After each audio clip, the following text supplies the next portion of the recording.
ज्ञान दर्पण with Ramesh Mishra channel में आप सभी दर्शकों का हार्दिक स्वागत एवं अभिनंदन है। आज हम कुंडली के विश्लेषण के विषय में आपको कुछ आसान तरीके बताने वाले हैं, जिससे बहुत आसानी से आप अपनी कुंडली का विश्लेषण कर सकते हैं। एक आपके सामने ये कुंडली है।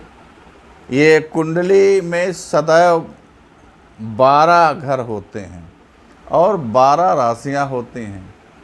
तो 12 राशियां होती हैं, 12 ही इसमें ये कोष्ठक जो हैं ये घर होते हैं। ये कुंडली का जो प्रारूप है, तो इसमें आपने देखा होगा कि जो 12 राशियां हैं, तो राशियों के नंबर होते हैं 1 2 3 4 5 6 7 8 9 10 11 12।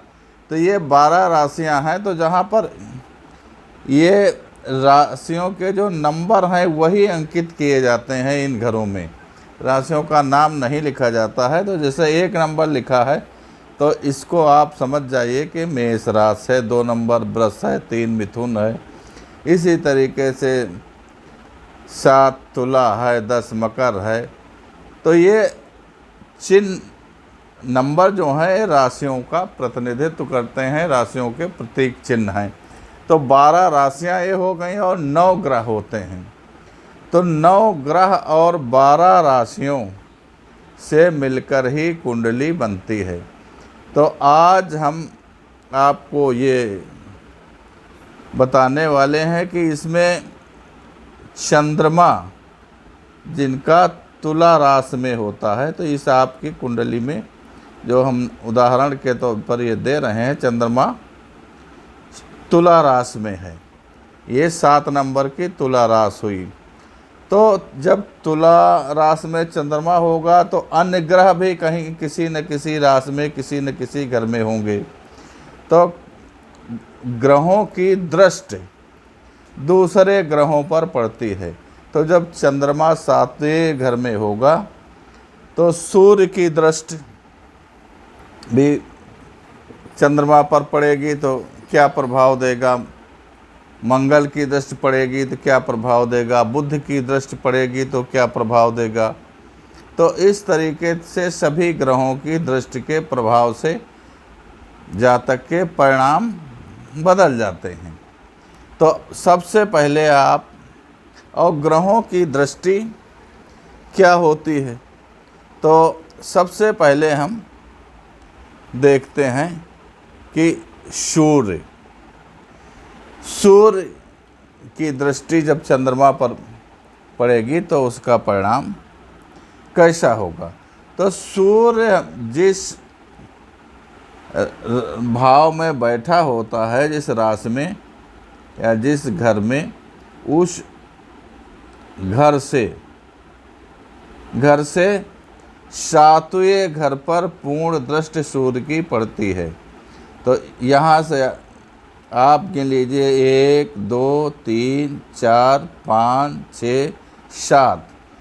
तो जब चंद्रमा तुला में होगा और सूर्य मेष में होगा तो सूर्य की संपूर्ण दृष्टि चंद्रमा पर पड़ेगी। तो ऐसे व्यक्ति का जीवन कैसा होगा, तो ऐसे व्यक्ति का जीवन अच्छा नहीं होता है। ये व्यक्ति स्वभाव से बड़ा दुराचारी होता है, स्वभाव इसका ठीक नहीं होता है।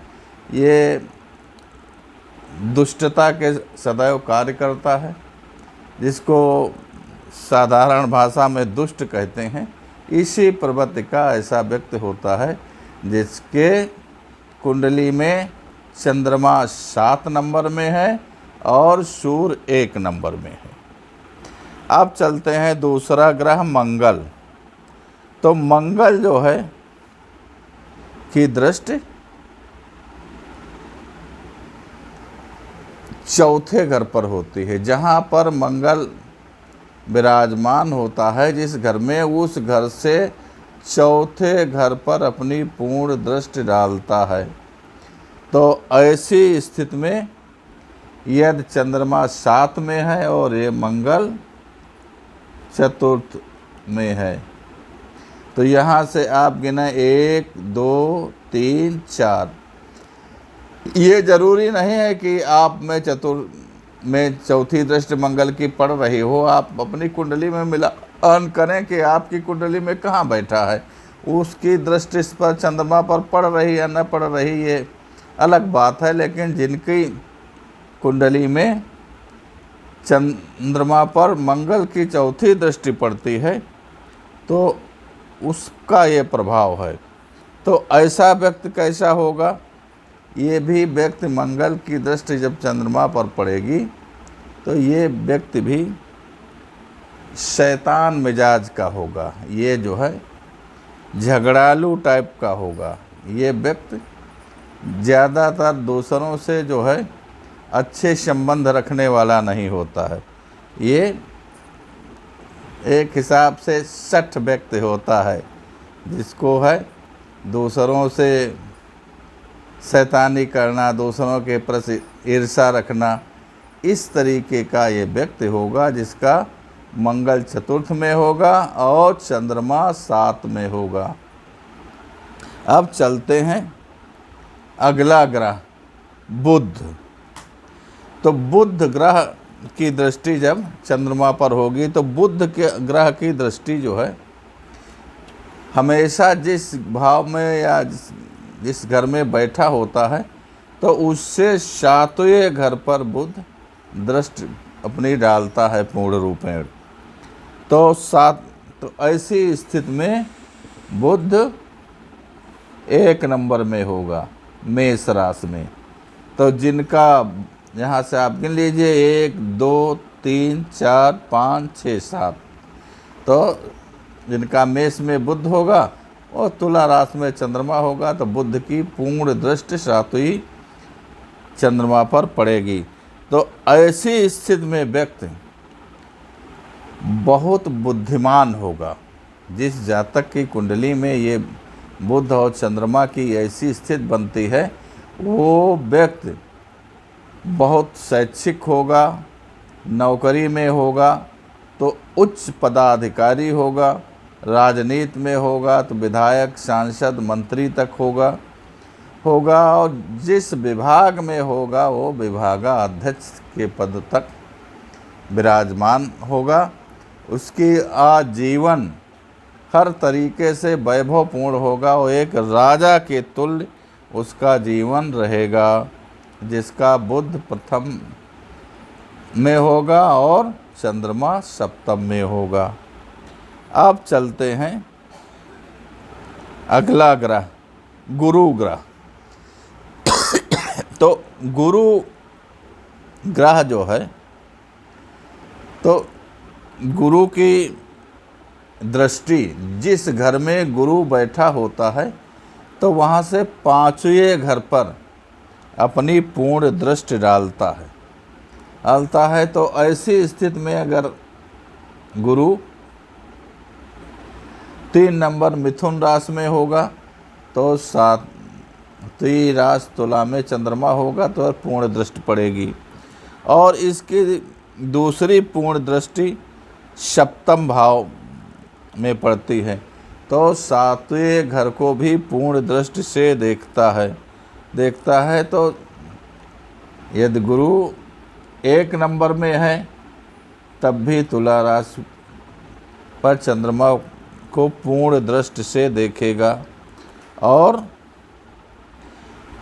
गुरु जहाँ पर होता है वहाँ से 11वें घर को भी पूर्ण दृष्टि से 9वें घर को पूर्ण दृष्टि से देखता है। जहाँ गुरु होता है तो उस घर से 9वें घर को पूर्ण दृष्टि से देखता है। तो ऐसी स्थिति में गुरु यदि 11 में हुआ तब भी इसकी पूर्ण दृष्टि 1 2 3 4 5 6 7 8 9 9वीं दृष्टि चंद्रमा पर पड़ेगी। अब इसके जानिए परिणाम कैसे होंगे। तो गुरु की दृष्टि जब चंद्रमा पर पड़ती है तो ऐसा व्यक्ति सोने का मालिक होता है, सोने का व्यापारी होता है, सोने का व्यापार करता है, सोने की दुकानदारी करता है और स्वर्ण का रखरखाव करता है। सोना उसके पास पर्याप्त मात्रा में रहता है, जिसका चंद्रमा पर जब गुरु की दृष्टि पड़ती है तो वो स्वर्ण से परिपूर्ण रहता है और ज़्यादातर सोने का ही व्यवसाय करता है। अब अगला ग्रह शुक्र ग्रह है। तो शुक्र ग्रह जो भी है वो भी जिस स्थान पे होता है तो उस घर से 7वें घर पर अपनी पूर्ण दृष्टि डालता है। तो ऐसी स्थिति में शुक्र जिसका कुंडली में 1 में होगा और चंद्रमा 7 में होगा तो शुक्र की पूर्ण दृष्टि चंद्रमा पर पड़ेगी। तो ऐसा व्यक्ति हमेशा नौकरी चाकरी में नहीं रहता है, राजनीति में नहीं रहता है, लेकिन ये व्यापारी होता है और बहुत सफल व्यापारी होता है, उच्च कोट का व्यापार करता है। ऐसे व्यक्ति हमेशा व्यापारी ही होते हैं। अब अगला ग्रह शनि ग्रह है। तो शनि ग्रह जिस घर में बैठा होता है तो उस घर से तीसरे घर पर पूर्ण दृष्टि डालता है। तो ऐसी स्थिति में जिनका 5 नंबर में शनि होगा तो 1, 2, 3 तो 7वें घर में पूर्ण दृष्टि पड़ेगी। और 7 जहाँ पर होता है वहाँ 7वें घर पर भी पूर्ण दृष्टि डालता है। तो जो 7वें घर पर पूर्ण दृष्टि शनि की पड़ती है तो ऐसी स्थिति में शनि 1 नंबर में होगा। और शनि 10वें घर पर भी अपनी पूर्ण दृष्टि डालता है। तो ऐसी स्थिति में शनि का स्थान 1, 2, 3, 4, 5, 6, 7, 8, 9, 10 तो ये 10 नंबर में भी यदि शनि का स्थान है तो इनकी पूर्ण दृष्टि तुला राशि पर पड़ेगी। तो ऐसा व्यक्ति, अब इसमें आपने देखा चाहे ये 3 घरों पर दृष्टि पड़ती है तो चाहे ये तो ज़रूरी नहीं कि तीनों घरों में शनि हो, लेकिन यदि इन तीनों घरों में कहीं शनि है 5वें में, पहले में, 10वें में तो शनि की पूर्ण दृष्टि चंद्रमा पर पड़ेगी तुला राशि में। तो ऐसा व्यक्ति स्वभाव से अच्छा नहीं होता। ऐसा व्यक्ति हमेशा दूसरों की बुराई करने वाला व्यक्ति होता है, दूसरों की में आपस में झगड़ा लगाने वाला व्यक्ति होता है और दूसरों से हमेशा विवाद कराने के चक्कर में वो रहता है। और चुगली वाला कार्य उसका रहता है। वो व्यक्ति स्वभाव का अच्छा नहीं माना जाता है। ऐसे व्यक्ति समाज में ईर्ष्या पैदा कराते हैं, झगड़ा लगवाते हैं। तो आपके सामने हमने कुंडली में तुला राशि में चंद्रमा हो और उस पर सूर्य, मंगल, बुध, गुरु, शुक्र, शनि आदि ग्रहों की अगर दृष्टि पड़ रही है तो कैसा परिणाम होगा इसके बारे में आपको जानकारी दी। यदि आपको हमारा वीडियो प्रिय लगा, अगर चैनल पे नए हैं तो इसको सब्सक्राइब कीजिए, लाइक कीजिए, साथियों के साथ शेयर कीजिए। अगर किसी तरीके के कुंडली के विषय में आपको जानकारी करना है, कुंडली निर्माण करवाना है तो आप हमारे कॉन्टैक्ट नंबर जो लिखा हुआ है 94 50 38 18 37 पर संपर्क कर सकते हैं। ये जानकारी आपको 12 मिहिर के सिद्धांत पर दी गई है जो कि पूर्ण रूपेण वैदिक है।